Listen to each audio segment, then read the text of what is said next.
नमस्कार दोस्तों, आपका हमारे चैनल पर स्वागत है। दोस्तों, आज की इस वीडियो में हम लेकर आए हैं आपके लिए तुलनात्मक आलोचना पद्धति।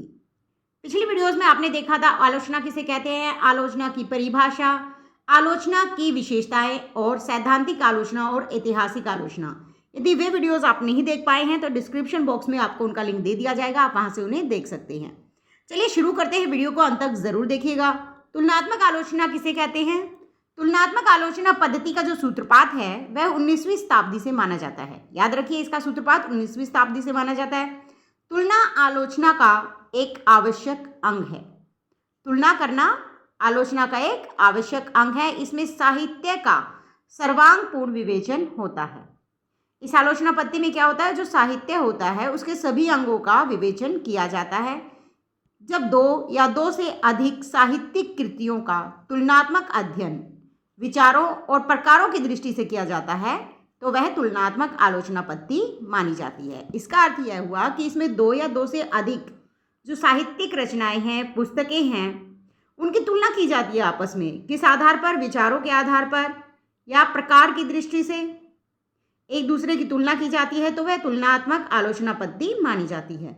दूसरे शब्दों में भाषा, लेखन शैली, प्रभाव, विचारधारा या भाव आदि के आधार पर जब दो या अधिक कवियों या रचनाओं की तुलनात्मक अध्ययन करके उनका मूल्यांकन किया जाता है तो उस आलोचना पद्धति को तुलनात्मक आलोचना की संज्ञा दी जाती है।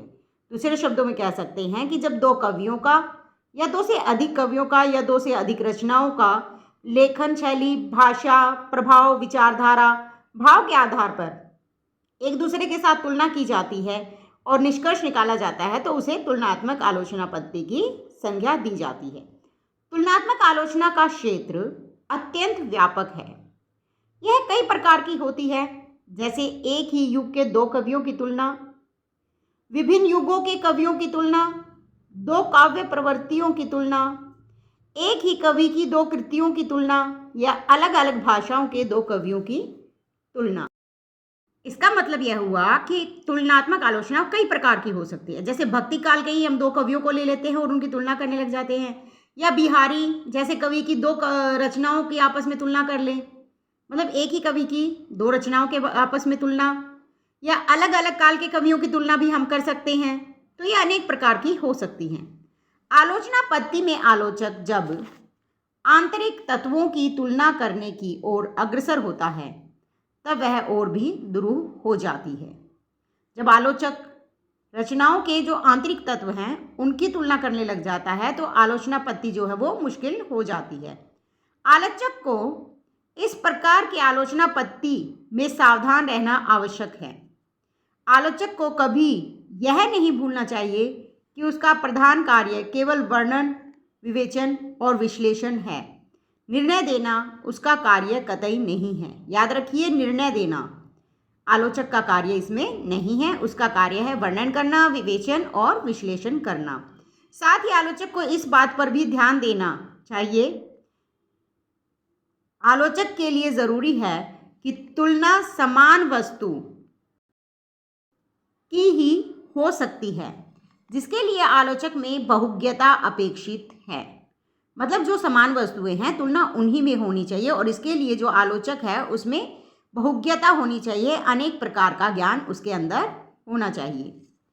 पहली बार शास्त्रीय पद्धति से तुलनात्मक आलोचना हिंदी साहित्य में पदम सिंह शर्मा की बिहारी और सादी थी।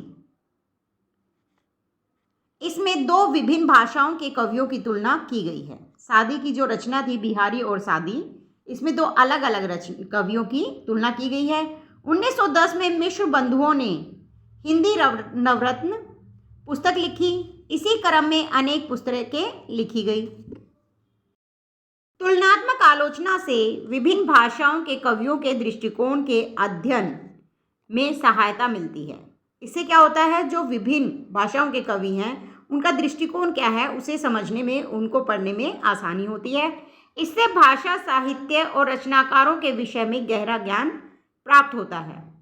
इसमें आलोचक एक साथ दो साहित्यकारों या रचनाकारों का मूल्यांकन कर सकता है। यहाँ रचनाकारों सही कर लीजिए। तुलनात्मक आलोचना पद्धति की विशेषता यह है कि इसमें जो आलोचक है वे एक साथ कई साहित्यकारों की रचनाकारों का आपस में मूल्यांकन कर सकता है। तुलनात्मक आलोचना से कवियों को साहित्य में उनका समुचित स्थान दिलाया जा सकता है।